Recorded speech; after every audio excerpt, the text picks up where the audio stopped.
ओम नमः शिवाय। जय श्री रामचंद्र। आज नव वर्ष की सभी को शुभकामनाएं और मैं आशा करता हूं यह कैलेंडर का नया साल 2025 आप सभी के लिए बहुत ही मंगलकारी और बहुत बहुत आपको गुणों को देने वाला हो। आप जो काम करना चाहते हैं आपके सभी काम सिद्ध हों और आप कम से कम एक व्यक्ति की जीवन बदलने के लायक उसकी हेल्प ज़रूर कर पाएँ, उसकी सहायता ज़रूर करें। ऐसे ही है हम चेन बनाएंगे, एक से दूसरा जुड़ेगा, 2 से 5 और फिर हम कोशिश करेंगे कि ज़्यादा से ज़्यादा लोगों तक पहुंच पाएँ। आज मैं आपको एक बात बताऊंगा जो कि बहुत सालों से स्वर विज्ञान का अभ्यास करते करते पढ़ाते पढ़ाते आमतौर पे नहीं इतनी बात गहरी बता पाता हूँ हर बार, क्योंकि सुनने वाले लोग भी तो चाहिए ना उसके लिए। लेकिन हमेशा ही हर गुणकारी तत्व को, विद्या को प्राप्त करने के लिए लोगों की संख्या कम ही हो जाती है। तो इस बात की चिंता किए बिना आज आपको बताऊंगा मैं आध्यात्मिकता के अलग स्टेजेस क्या हैं स्वर विज्ञान के अनुसार, हमारी नाड़ियों के अनुसार। जैसे आप जानते हैं ईड़ा और पिंगला नाड़ी है हमारे शरीर में, लेफ्ट और राइट साइड में सूर्य और चंद्र स्वर के रूप में। ऐसे ही मध्य में सुषुम्ना नाड़ी है जो कि दोनों के खुले होने पर जागृत मानी जाती है। लेकिन इतना ही नहीं है।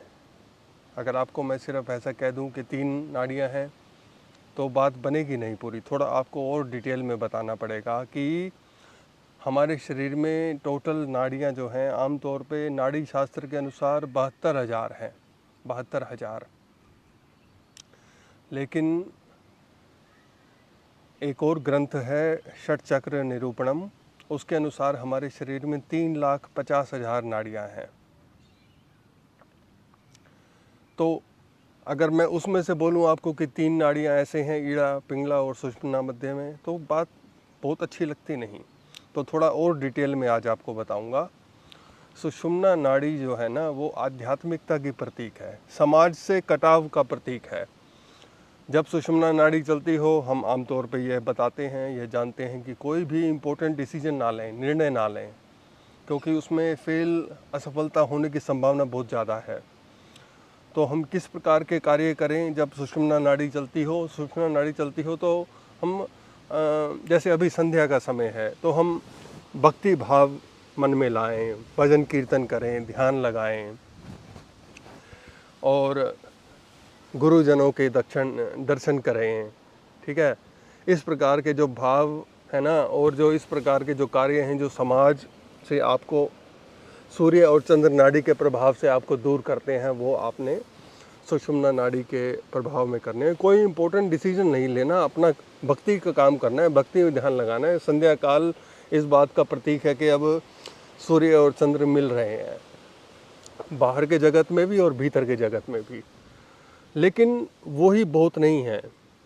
सुषुम्ना नाड़ी अगर आप समझो तो नाड़ी क्या है, एक पाइप के जैसे है। ऐसे एक बहुत बड़ा पाइप होगा ना, तो सुषुम्ना नाड़ी के मध्य में एक नाड़ी एक और है, उसका नाम है वज्र नाड़ी। वज्र यानी कि बहुत मजबूत, यानी कि स्थिरता। उसके बाद फिर वज्र नाड़ी के अंदर एक और छिद्र है, उसके अंदर एक और अलग ऊर्जा है, वो है चित्रिणी नाड़ी। और चित्रिणी नाड़ी के भीतर एक और छिद्र है, एक और रंध्र है, उसका नाम है ब्रह्म नाड़ी। तभी तो कहते हैं ना कि ब्रह्म रंध्र जो है आपका जागृत हो गया, ब्रह्म रंध्र में से ऊर्जा का प्रवाह हुआ। ऐसे अनेक संस्कृत के, हिंदी के वाक्यों में हम ब्रह्म रंध्र शब्द का प्रयोग करते हैं। तो वो ब्रह्म रंध्र शब्द यहाँ से आया, ब्रह्म नाड़ी से। अब आप कभी कभी आपको बहुत आध्यात्मिकता की लहर उठती है, कभी कभी लगता है कि जितना जीवन गंवाया, लेकिन अब मन करता है कि आंख बंद करें और सारी जो है पूर्ति कर लें, उस काम की जो पूरे जीवन भर हम नहीं कर पाए। ये सुषुम्ना नाड़ी का प्रभाव है। और जब इससे थोड़ा और जब आप स्थिर होते हैं तो एक अलग लेवल, वो स्पिरिचुअलिटी का लेवल है, जिसमें आप ऐसे लहर की तरह नहीं, थोड़ा आप रुकते हैं कुछ करने के लिए, कुछ करना चाहते हैं। ऐसे हर एक नाड़ी आध्यात्मिकता की अलग दशा को दर्शाती है, अलग दशा आपकी मनस्थिति को बताती है। तो अगर कोई व्यक्ति ऐसे बोलता है कि ऐसे ये मेरे अनुभव हैं आध्यात्म में, सुषुम्ना नाड़ी के ये अनुभव हैं, तो बहुत सारे अनुभव और बहुत सारे अभ्यास के आधार पर मैं ऐसा बता सकता हूँ कि अभी इस नाड़ी का प्रभाव है, अभी इस नाड़ी के लक्षण के कारण ऐसा व्यवहार हो रहा है, ऐसा आपको प्रतीत हो रहा है। और आप किस प्रकार से अपने आध्यात्मिक दृष्टिकोण को बदल सकते हैं अपनी नाड़ी के प्रभाव से, अपनी नाड़ी के प्रयोग से। जैसे अभी आप ईड़ा और पिंगला को जानते हैं कि किस प्रकार से हमें कौन से काम करने चाहिए, लेकिन आध्यात्मिकता और सुषुम्ना के संबंध में तो आप सिर्फ यही जानते हैं ना अभी तक कि हमें कोई काम नहीं करना, सांसारिक काम नहीं करना। लेकिन इसके भी ज़्यादा मैं थोड़ा आपको बताने का प्रयास करूँगा।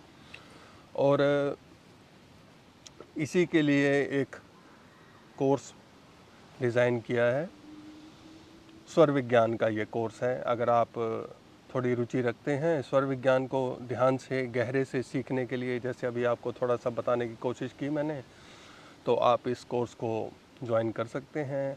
इन नंबरों पर व्हाट्सअप कर सकते हैं और बाकी जानकारी ले सकते हैं। ये कोर्स फ्री नहीं है फ़िलहाल, इसका थोड़ा सा शुल्क आपको देना पड़ेगा और तब आप इस कोर्स को ज्वाइन करके सीख सकते हैं।